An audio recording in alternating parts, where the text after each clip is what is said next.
아지 아지 아지 당신의 전성기 오늘 4부 내 마음 나도 몰라 전성기 마음다방.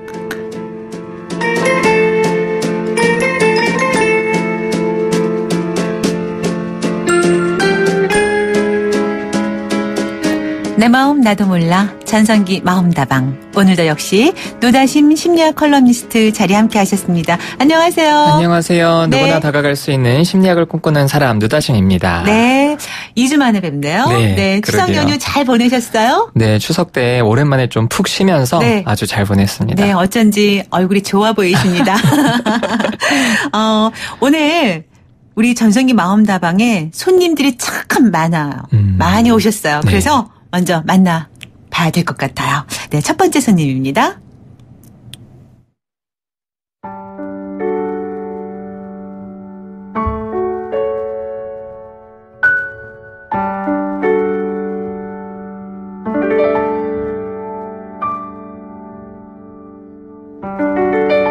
(8211번) 청취자님 사연입니다.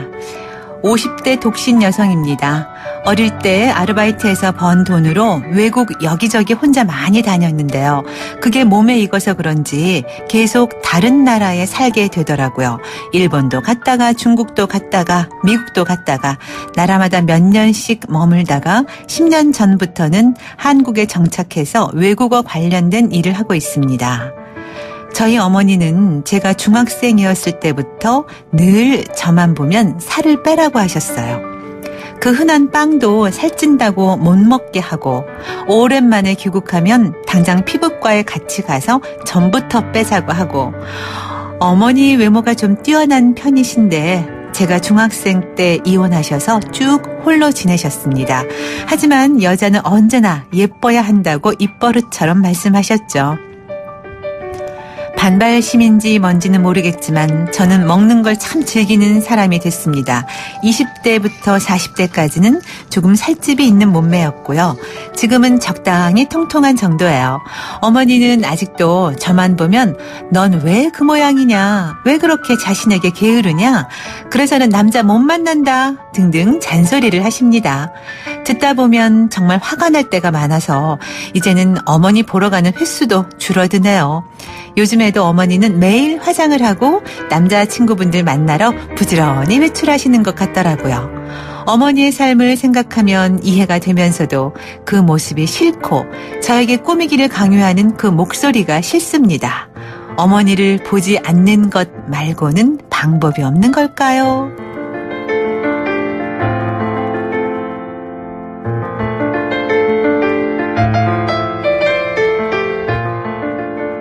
네.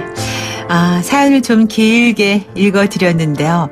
글쎄요, 우리 8211번 청취자분은 자신의 인생에 대해서는 참 그래도 적극적인 성격인 것 같아요. 네, 어렸을 때부터 아르바이트를 하고 외국에서 그렇죠. 일을 네. 하고 꾸준히 일을 하시고, 네. 네. 어머니가 이제 여성의 가치를 남성 중심으로 좀 생각하시는 분이신 것 같아요. 네. 이 청취자분의 어머니는. 네. 사실은 뭐 이제 그 시대 어른들이 많이 이제 그렇게 생각하고 사셨지만, 근데 이제 반면 8212님 이 청취자분께서는 스스로 자신의 인생을 개척하고 도전하시는 그런 분 같아요. 네. 지금 50대 독신이신데 계속 이제 외국에 나가서 좀 이렇게 활동도 하고 하셨다면 네.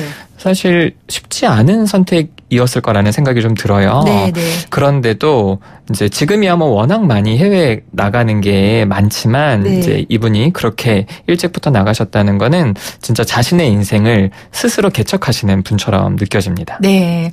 그 어머니의 잔소리를 피해서 나가신 건 아닌지 잠깐 또 그런 생각도 하게 되긴 했는데요. 물론 가능성이 있어요. 그래요? 사실은 이게 이제 독립적이라는 것은 또 한편으로 보자면은 사람들과 관계에 얽매이지 않는 어떤 성향들이 있거든요. 네. 그래서 뭐 이분 같은 경우는 이제 어머니 때문에 굉장히 스트레스를 받아서 힘들었다 이렇게만 이제 생각을 하고 계신데, 한편으로는 어머니 때문에 진짜 어렸을 때부터 자신의 정체성에 대해서 고민하고 네. 자신의 삶을 만들어갈 수 있는 그런 기회를 얻기도 했다 이렇게 말씀을 드리고 싶어요. 네, 네. 그래서 어떤 분들은 부모님이 너무 이해해주고 너무 배려해줘서 오히려 부모님 밑에서, 그러니까 자신의 인생을 스스로 개척하기보다는 그냥 그렇게 흘러가는 대로 계속 부모님 영향 아래 있는 사람들도 네. 또 많이 있는데, 아무튼 네. 이분한테는 어머니가 이분에게는 굉장히 힘든 경험이기도 했지만 제가 봤을 때는 네. 그렇기 때문에 한편으로는 자신의 인생을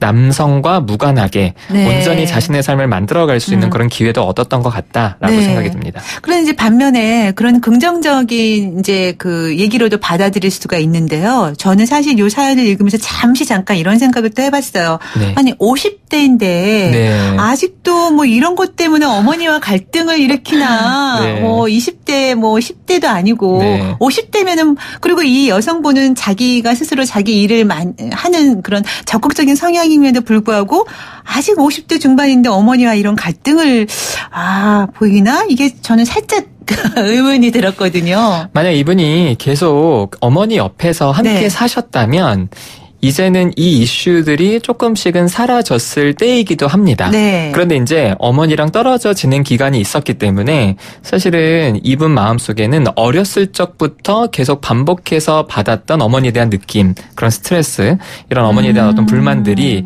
사실 여전히 계속해서 일어나고 있는 거라고 볼 수도 있고요. 네. 또 한 가지는 우리가 보통 이제 시간이 지나고 나이가 들면 뭐 부모에 대한 원망이나 이런 것들은 좀 사라질 거라고 많이들 생각을 하시잖아요. 네. 물론 어떤 분들은 본인이 직접 결혼을 하고 아이를 낳고 부모가 되면서 부모를 이해하는 경우들도 있기는 하지만 사실 모든 사람이 다 그렇진 않습니다. 네. 그러니까 어렸을 적부터 이게 굉장히 강렬했던 경험을 가진 사람들은요, 나이가 50이 되든 60이 되든, 저는 70대 어르신도 그 부모 원망을 하는 걸 들은 적이 있어요. 네. 그러니까 나이가 들어도 어렸을 때부터 반복되었던 경험들이 강하시면 계속 이게 나이와 상관없이 있을 수는 있고요. 네. 그리고 어떤 분들은 내가 부모가 돼 보니까 진짜 우리 부모가 더 밉다. 이렇게 얘기하시는 분도 있어요. 나는 그렇죠. 우리 자식한테 이렇게 해줄 수 있는데 그렇죠. 우리 부모는 왜 나한테 이렇게 못 해줬을까? 네, 네. 어머나. 그래서 이게 이제 심리적인 부분을 살펴보면은 네. 사실 나이와는 크게 무관하다. 그렇군요. 네. 제가 생각이 짧았습니다. 이렇게 이제 딸들 입장에서는 어머니 때문에 힘들어하는 상담자분들도 많이 계시죠. 의외로 이런 상황뿐만이 아니라. 그렇죠.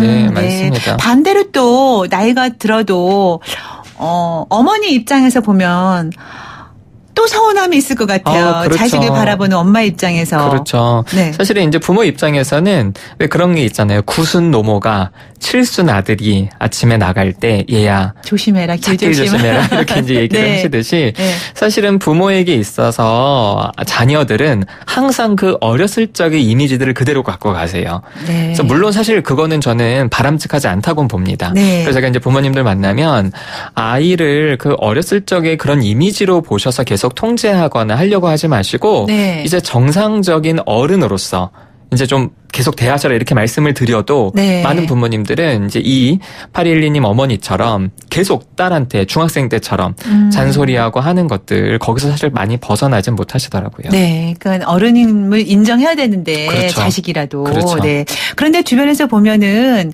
아버지와 아들의 갈등보다 엄마와 딸의 갈등이 그 애증의 관계가 더 심한 것 같아요. 네. 정말 친할 때는 친구 이상으로 그렇죠. 너무너무 친하다가도 또 한번 엄마와 딸은 또 이렇게 싸우면 또 엄청 또 그냥 불같이 싸우고. 그렇죠. 왜 그런 걸까요? 여자들의 심리가 뭐 저도 여자지만.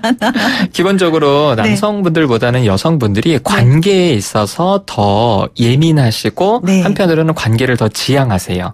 그러니까 이제 남성들 같은 경우에는 관계보다는 어떤 이런 네. 부분들에 대해서 더 큰 의미를 두기 때문에 관계에 있어서 좀 틀어지면 아버지와 아들이 사실은 관계 갈등이 없는 게 아니라 관계 갈등이 크면요 안 봅니다. 안 보거나 혹은 전혀 얘기를 안 하죠. 네. 근데 이제 여성분들은 그게 이제 안 볼 수는 없고, 왜냐면 내가 사랑하는 엄마고 내가 좋아하는 딸인데 그러니까 이제 만났는데 불편하니까 얘기를 하다 보니까 갈등이 자꾸만 커지는 건데 네. 실제로는 그 갈등은 서로에 대한 애정과 믿음이 있기 때문에 네. 그렇게 표현이 되는 거라서 네. 저는 오히려 그런 싸움은 오히려 더 좋다. 아. 오히려 서로 얘기하지 않는 아버지와 아들보다는 저는 훨씬 낫다고 생각합니다. 네. 그렇지만 잘 풀어야지 낫겠죠. 네.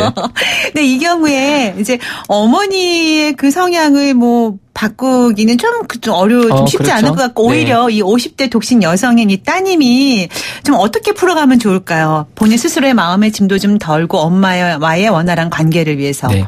이 어머니의 이런 외모에 대한 지적 이야기를 들으실 때 네. 이 따님이 본인 입장에서 듣지 말고 어머니 입장에서 들었으면 좋겠어요. 네. 그러니까 어머니 입장에서 들으라는 거는 사실 이렇게 생각해 보시면 좋겠죠. 우리 엄마가 외모 얘기 아니고서는 나한테 무슨 얘기를 하겠어? 뭐 나랑 뭐 정치 얘기를 하겠어? 나랑 학문적인 이야기를 하겠어? 그러니까 어머니 입장에선 그게 굉장히 중요한 가치였기 때문에 자신의 입장에서는 그냥 딸을 걱정하고 사랑하는 의미에서 하는 얘기예요. 네. 그러니까 왜 우리 명절 때도 꼰대가 되지 않으려면 조카들이나 이제 젊은 사람들한테 야 결혼 언제 하냐? 그런 질문 야 하지 취직 말아요. 이렇게 이제 하잖아요. 네. 근데 저는 그래서 젊은 사람들이 무슨 얘기를 하냐면 혹시 명절에서 어른들을 이제 만났는데 그런 이야기를 한다면 그건 너네들의 입장에서 왜 나한테 스트레스를 주지? 라고 받지 말고 오랜만에 만난 삼촌이 나한테 할 얘기가 없으니까 관심의 표현으로 저렇게 하는구나. 그래서 저는 이렇게 얘기해요. 그래서 그걸 그렇게 받아들이고 너도 그거에 대해서 대답하려고 하지 말고 아니 뭐 그나저나 삼촌 요즘에 사업은 좀 잘 되세요? 화제를 전환하라. 그렇죠. 삼촌 쪽으로 질문을 돌리는 거죠. 삼촌 그 사촌 동생은 요즘 좀 공부 안 되는 것 같던데 좀 고민 많이 되시죠? 그렇게 해서 내가 그냥 내 입장에서만 그거를 답해야 된다고 생각하고 스트레스를 받지 말고 오히려 질문을 던져서 화제를 전환하면서 그리고 딸로서도 엄마를 사랑하는 마음을 전할 수 있죠. 그래서 엄마한테 엄마 그 미용실 가지 마. 그거 별론 것 같아. 엄마 다른 미용실 가. 엄마의 성향에 맞게끔 이야기를 풀어나가서 그렇죠. 엄마 쪽에서 하게끔. 그렇죠. 엄마한테 먼저 그런 거를 던지면은 네. 엄마는 자연스럽게 그래? 이번에 좀 별로였어? 이렇게 가는데 갈등이 아니라 볼 때 이제 재미있게 그렇죠. 이렇게 화기애애한 분위기로 갈 수 있겠네요. 네, 내가 그냥 반응하는 사람만 되는 게 아니라 내가 주도적으로 관계를 끌어가면 이런 부분에서는 스트레스를 훨씬 더 줄이실 수 있습니다. 네. 저도 이렇게 얘기 들으면서 저와 저의 딸의 관계를 생각하면서 나도 우리 딸한테 그런 식으로 지금 선생님 말씀하신 네네. 것처럼 그렇게 반응을 좀 하면서 해야겠다. 저도 네. 또 배웁니다. 네. 그래서 이 시간이 참 좋아요. 그래서 많은 분들이 이 시간 기다리시는 것 같아요. 네. 자, 이렇게 해서 저희가 또 첫 번째 사연 들어봤고요. 노래 한 곡 듣고 또 두 번째 사연 이어가도록 하겠습니다. 커피소년의 아픈 손가락.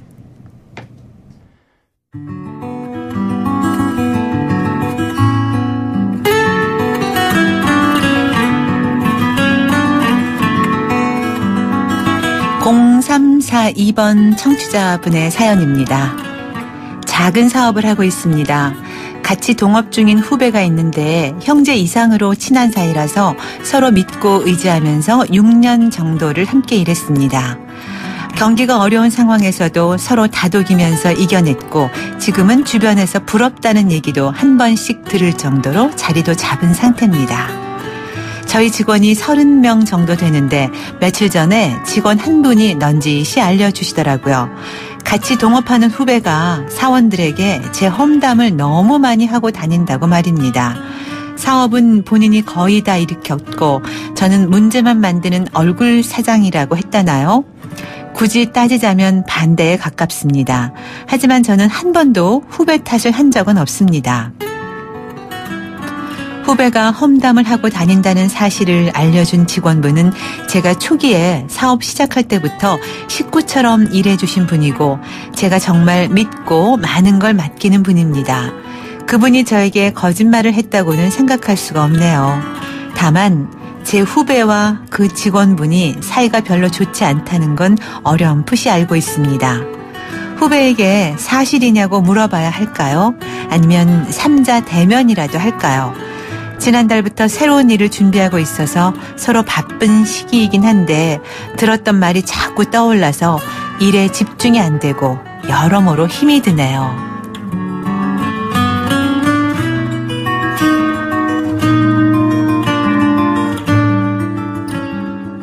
네. 이 청취자분의 사연을 제가 이렇게 들으면서 참 고민되시겠다. 네. 예, 그런 생각을 얼핏 했어요. 이게 약간의 그 배신감 같은 것도 그렇죠. 있고 아니면은 또 이거 그냥 아무것도 아니야. 이렇게 생각할 수도 있겠지만 네. 참 고민이 많이 되시겠다라는 생각을 좀 해봤는데요. 맞아요. 네. 사회생활하면서 사실은 가장 힘든 순간이 이런 순간인 것 같아요. 네. 그러니까 차라리 나와 계속 사이가 안 좋은 사람이 내 욕을 하고 다닌다면 당연히 그 사람 그럴 수 있고 나도 그 사람 욕을 하면 되는데 네. 자기가 진짜 믿고 같이 했던 사람이 이렇게 내 이야기를 안 좋게 하고 다닌다는 이야기를 들었을 때 네. 그때 느끼는 배신감이 아마 사회생활에서 가장 큰 힘든 네. 위기가 아닐까. 네.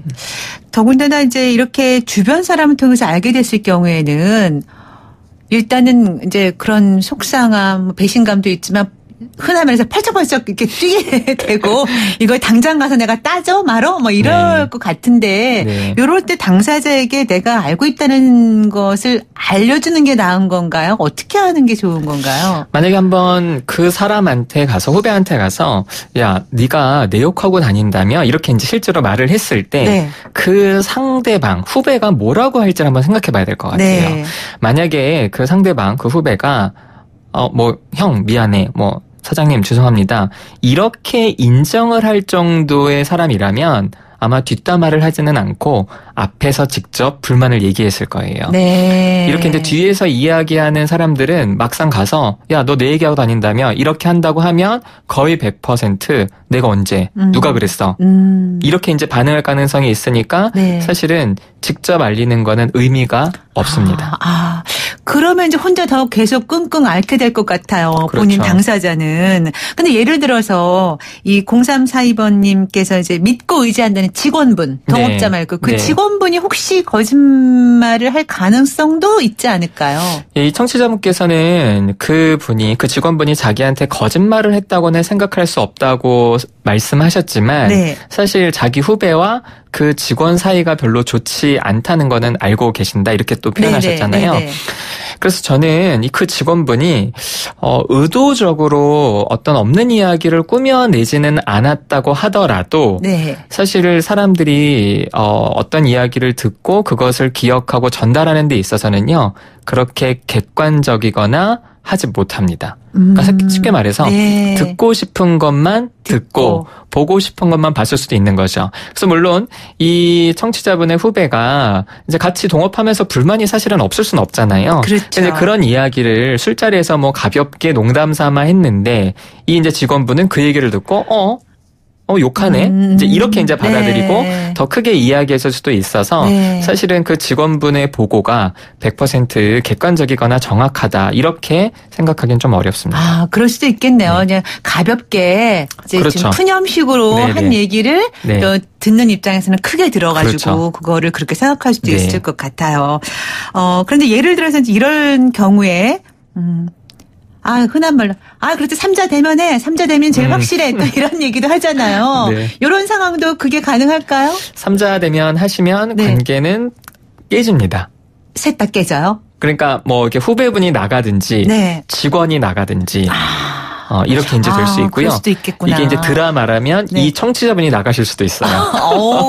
이게 사실은 저희가 좀 웃으면서 얘기하지만 심각한 상황이 될 수도 있네요. 네, 맞습니다. 그래서 저는 이런 상황에서의 삼자 대면은 절대 하시면 안 되고 왜냐하면 누구 한 명이 여기서는 완전히 좀 소위 말해서 누구 한 명이 진짜 민망해지는 상황이 나오는데 누구도 자존심 때문에 그 상황에서 민망해지지 않고 내가 여기서 내 잘못을 인정하느니 차라리 관계를 깨버리겠다라는 선택들을 많이 하셔서 굳이 삼자 대면을 하실 거면은 이 직원분이랑 하지 마시고 이 청취자분이 같이 동업하는 후배와 함께 심리학자를 찾아가서 부부 상담을 받듯이 이렇게 객관적인 사람 앞에서 이야기를 속상한 거, 섭섭한 거 이렇게 이제 하는 어떤 그런 과정들이 필요하지 이 직원분을 끌고 들어오면은 이 직원분이 너무 난처해질 수도 있는 이제 그런 상황이 되는 거죠.